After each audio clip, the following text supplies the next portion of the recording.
Prêchons Christ crucifié. Prêchons Christ crucifié. Il est mort sur la croix et il est ressuscité. Il est mort sur la croix et il est ressuscité. Alors ce matin, on va continuer avec nos 365 jours sous la lumière de la croix. On ne va pas perdre du temps, on va aller droit au but. Dans 2 Corinthiens au chapitre 8, verset 15, l'apôtre Paul évoque ce verset. Selon qu'il est écrit, celui qui avait ramassé beaucoup n'avait rien de trop, et celui qui avait ramassé peu n'en manquait pas. Alors de quoi est-ce qu'il s'agit? Puisqu'il évoque un verset, quand il dit « selon qu'il est écrit ». Donc c'est bien quelque part, et ce n'est pas en dehors de la Bible. C'est pourquoi il faut faire attention. Parfois, on cherche des explications, on va chercher à gauche et à droite, mais la parole de Dieu s'explique par elle-même. Parfois, Dieu parle à gauche et il y répond à droite. Donc, dans Lévitique, au chapitre 23, à partir du verset 22, il est dit « Quand vous ferez la moisson dans votre pays, lorsque vous avez fait la récolte, tu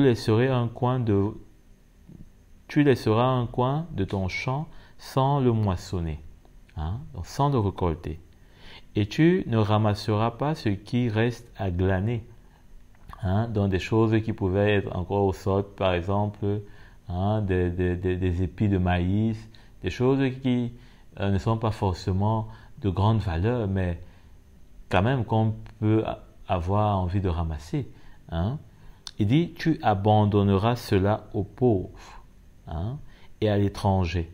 Je suis l'Éternel, votre Dieu. C'est très intéressant ici de voir que Dieu avait déjà, même dans l'Ancienne Alliance, un cœur pour nous. Parce que étrangers, là, c'est nous.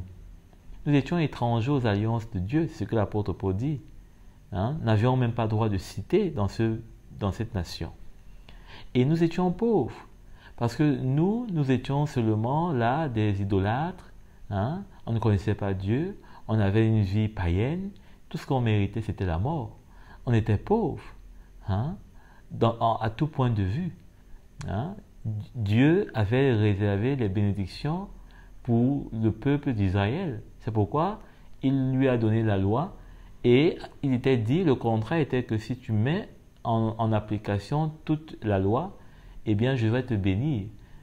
Tu seras la tête et non la queue, tu seras dans un pays où coule le lait et le miel, etc. Donc, vraiment, c'est une grâce. Et je crois que le Seigneur déjà voulait montrer ce cœur de grâce à ce peuple d'Israël, qui lui-même avait été choisi par grâce et n'avait pas mérité plus que quiconque.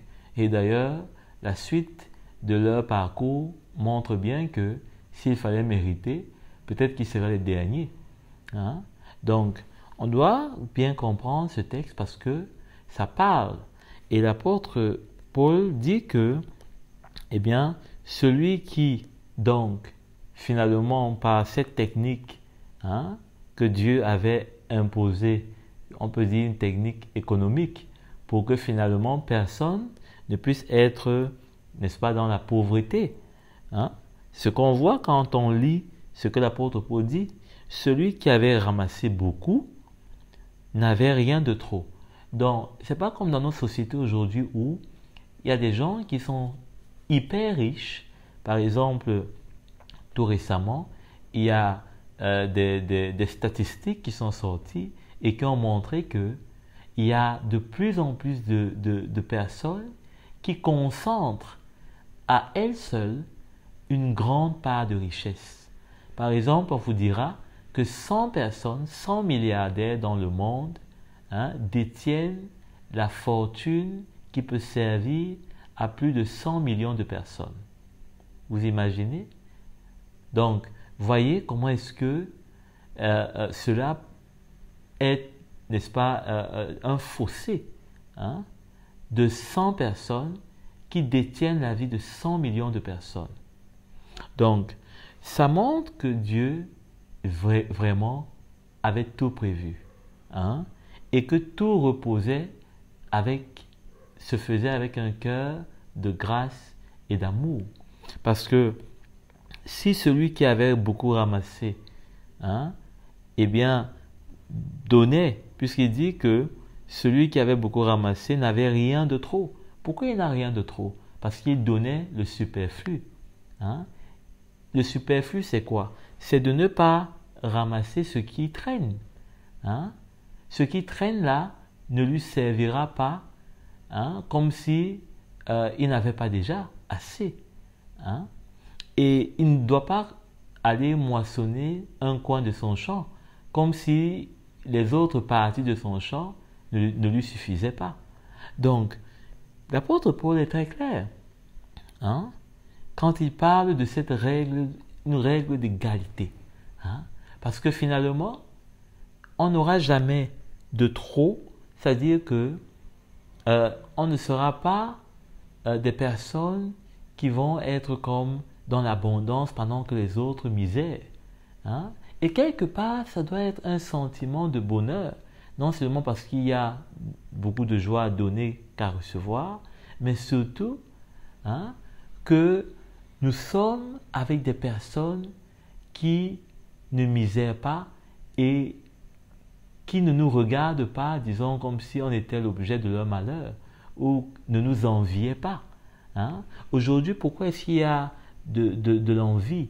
Pourquoi est-ce qu'il y a de la jalousie? Pourquoi est-ce qu'il y a toutes ces choses? Parce que quelque part, il y a l'égoïsme, il y a l'accaparation de tout par quelques personnes, hein, et qui déclenche dans les autres des choses terribles. Et ça, il faut le reconnaître. Donc, et celui qui avait ramassé peu n'en manquait pas. Donc, finalement, il n'était pas envieux. Il n'était pas dans cette attitude où il se lance dans une recherche, dans une lutte, hein, de posséder aussi, comme celui qui a beaucoup ramassé. Aujourd'hui, peut-être dans le monde, ça a échoué. Hein? On ne peut pas changer cela. Hein? Ceux qui sont riches vont toujours continuer à s'enrichir. Mais dans l'Église, on peut encore changer cela. Et c'est pourquoi l'Évangile nous parle. Parce que nous écoutons la parole de Dieu, nous nous soumettons à cette parole de Dieu et nous pouvons voir de grands miracles. Parce que le Seigneur, n'est-ce pas, est un Dieu qui est fidèle. Si on lui obéit, on verra sa gloire. Hein? On verra sa gloire. Regardez par exemple quand il dit au verset 16, hein? Ou plutôt 13 même. Il dit, en effet, il ne s'agit pas de vous exposer à la détresse pour en soulager d'autres. Donc, il n'est pas question maintenant de faire comme si, bon, d'autres personnes peut-être ne travaillent pas et maintenant, les personnes qui travaillent doivent compenser les personnes qui ne travaillent pas et donc peut-être encourager la paresse chez d'autres. Non. Hein? Ce n'est pas encourager la paresse chez d'autres parce que beaucoup de personnes parfois, quand elles écoutent l'Évangile et qu'elles ne sont pas prêtes à se soumettre, commencent à créer maintenant des arguments et des choses terribles. Non, l'Église n'encourage pas la paresse. Hein? L'Église n'est pas là pour maintenant faire comme si certains doivent travailler pour d'autres. Pas du tout. Hein? Mais il faut comprendre que dans la vie, eh bien, il y aura toujours, hein, disons, une façon ou d'une autre pour le Seigneur de nous amener à nous intéresser à d'autres. Et c'est pourquoi il va permettre qu'il n'y ait pas, disons, naturellement, hein, les mêmes données pour nous tous. Déjà qu'on est différents les uns les autres. Et bien sûr que la vie, ce n'est pas une affaire de tout est au même niveau, tout est égal, tout est... Non. Hein? Le Seigneur va permettre qu'un frère, par exemple, n'ait pas du travail, hein, pour une raison ou pour une autre. Hein? Pour que peut-être quelqu'un qui a du travail puisse être intéressé à sa vie et pas seulement à la sienne, et pas seulement à s'occuper de lui-même, à être centré sur lui-même, mais à savoir et avoir un frère, n'est-ce pas, qui est dans le besoin pour prendre soin de lui. C'est d'ailleurs ce que l'apôtre Paul dit aux Éphésiens, que celui qui travaille n'est-ce pas, puisse subvenir aux besoins des frères dans la foi. Hein? Et qu'il cesse de voler au contraire, mais qu'il travaille. Donc, c'est à nous de voir si on veut se soumettre à la parole de Dieu et de ne pas chercher nos arguments pour échapper, hein, à cette soumission. Hein? Et je crois que parfois, hein, c'est bien normal. Par exemple, ceux qui sont dans le sacerdoce, hein, l'apôtre Paul dit que celui qui exerce le sacerdoce doit vivre du sacerdoce. C'est comme les Lévites. Hein? Ils recevaient de la part du peuple des choses pour Dieu. Mais Dieu avait donné ces choses-là à leur disposition. Hein? Parce qu'ils étaient à son service. Et c'était des hommes, il fallait qu'ils mangent. Ils ne travaillaient pas. Hein? À part au sacerdoce. Donc, de la même manière, par exemple, si un serviteur de Dieu, ça ne veut pas dire qu'un serviteur de Dieu ne peut pas travailler, pas du tout, mais ça veut dire que si, dans certaines mesures, il ne peut pas travailler, peut-être qu'il y a un besoin tel que travailler lui est impossible ou est devenu difficile pour lui, parce qu'il y a un besoin de nourrir les brebis du Seigneur, ce qui est important et plus capital. Peut-être même qu'à fortiori, il travaillait et qu'il a dû arrêter. Alors, comment est-ce que ce frère va-t-il prendre soin de lui? Peut-être de sa famille même. Il faut bien que des frères puissent subvenir à ses besoins. Donc, par exemple, on dira que ce frère a ramassé un peu, hein, parce qu'il est occupé au service du Seigneur. Il ne peut pas peut-être travailler 7 jours sur 7, donc il va forcément ramasser un peu. Donc, il va forcément avoir moins de rentrée, hein, financière. Mais celui, par exemple, donc, qui est une brebis, par exemple, et qui a toutes les largesses de faire ses business ou je ne sais pas moi quoi, eh bien, doit comprendre que ce qu'il a ramassé en plus, qui est un superflu, ce qui est un superflu, hein, il doit pouvoir le mettre à la disposition de ceux qui ont ramassé un peu. Hein. C'est pourquoi d'ailleurs l'apôtre Paul pouvait dire, hein, comment est-ce que les biens qui sont éphémères pouvaient être mis à leur disposition, puisque lui n'hésitait pas, par exemple, à mettre à sa disposition, hein, jusqu'à son corps, hein, jusqu'à son corps, dans diverses occasions, hein, où il a fait l'objet de menaces, où il a fait l'objet d'humiliation. Allons lire dans 1 Corinthiens pour bien comprendre au verset 11 du chapitre 9. Hein? 1 Corinthiens 9, verset 11. Si nous avons semé parmi vous les biens spirituels, est-ce une grosse affaire si nous moissonnons vos biens temporels?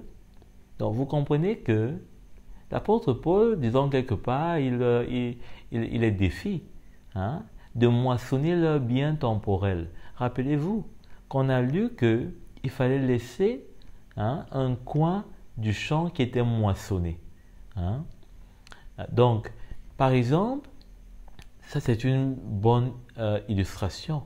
Si un frère qui donne sa vie, par exemple, pour l'évangile, hein, eh bien, se retrouve peut-être avec une famille, hein, ou des enfants, et qu'il faut envoyer ses enfants à l'école, et qu'il n'a pas ramassé, lui, dans, c'est pas moi, ses activités. Hein. Il n'a pas beaucoup ramassé parce qu'il a donné la plus grosse part de son temps à l'œuvre du Seigneur. Pourquoi ne peut-il pas aussi moissonner les biens terrestres de ceux pour qui il donne sa vie? Hein. C'est comme ça que l'apôtre Paul pouvait toujours dire aux Corinthiens, hein, et leur témoigner comment est-ce que, eh bien, en s'adressant à ces détracteurs, que de pauvres qu'il était, hein, il a enrichi plusieurs. Donc lui, il a enrichi spirituellement, hein, mais ceux maintenant des frères qui ont reçu son enrichissement, eh bien, était aussi une bénédiction pour lui, terrestre, hein, pour ce qui concerne peut-être les biens matériels et tout ce qui était comme nécessité physique. Donc, il faut faire attention parce que parfois, on peut utiliser ça d'une façon pour amener les gens à se soumettre et à faire du n'importe quoi, à les arnaquer. Hein. Mais ça, ce n'est pas des versets qu'on doit juste accepter parce que quelqu'un prêche l'évangile et quand il nous lit ce verset, eh bien, on lui donne tout notre compte bancaire. Absolument pas. La preuve en est que l'apôtre Paul, quand il parle notamment de cette façon, il est bien clair que pour lui, ce qui était nécessaire, et il le dit, ce qui était important, c'est qu'il y ait du fruit. C'est du fruit dont lui se préoccupait. Ce n'est pas des biens matériels. Hein? On ne va pas lire ce texte, mais je crois que c'est très clair du peu qu'on puisse connaître l'apôtre Paul. Vous demandez peut-être que le fruit, c'est quoi? Hein? C'est quoi ce fruit-là dont je parle? Le fruit, c'est simplement la vie que nous n'avons pas en nous-mêmes naturellement. C'est la vie qui nous vient du Seigneur. C'est cette nature qui n'est pas naturelle. C'est cette nature qui est spirituelle. C'est cette nature qui glorifie le nom du Seigneur et qui n'est pas en nous facilement comme ça. Hein? Parce qu'on veut, parce qu'on a prié, parce qu'on a jeûné, parce qu'on a lu la parole de Dieu. Non. C'est quelque chose que le Seigneur lui-même forme en nous. Donc, si on veut cette vie nouvelle, cette vie qui est différente de ce que peut-être on voit autour de nous, l'égoïsme, le chacun pour soi, etc., eh bien, là, on a vraiment l'occasion de pouvoir faire la différence. Je voudrais juste terminer pour dire que, eh bien, c'est très important de comprendre que dans la maison de Dieu, il y a des besoins et que ces besoins-là sont, n'est-ce pas, réglés par l'amour qui anime des frères et des sœurs. Parce que cet amour-là, eh bien, c'est l'amour qu'on a reçu du Seigneur. C'est cet amour qui s'est manifesté à la croix pour nous et que nous manifestons aussi envers les frères et les sœurs. N'oublions pas que Jésus a dit que celui qui fera une seule petite chose à une de ses plus petites brebis, eh bien, c'est comme si il le fait à lui-même le Seigneur. Donc, si on voudrait que demain, on puisse avoir des intérêts, entre guillemets, de la part du Seigneur, pour ce qu'on aura fait ici sur la terre, pour la plus petite de ces brebis, je crois que c'est plutôt un encouragement pour nous à nous demander, mais qu'est-ce qu'on peut bien faire? Qu'est-ce qu'il y a bien comme nécessité à faire? Peut-être qu'il y a un besoin qui n'attend que vous. Peut-être qu'il y a une nécessité qui n'attend que vous. Et parfois, on va souvent attendre que ce soit quelque chose qui est demandé d'une manière solennelle. Peut-être qu'on va attendre un communiqué, peut-être qu'on va attendre quand il y aura une annonce. Mais qu'est-ce que le Seigneur nous témoigne dans notre cœur? Qu'est-ce qu'il nous dit à nous? Pas forcément à toute l'Église, mais à nous. Qu'est-ce qu'il nous demande et que peut-être on n'arrive pas parce que quelque part on se dit c'est trop. On voit le prix que ça va nous coûter. Mais on ne voit pas la joie, on ne voit pas le fruit qu'on va moissonner.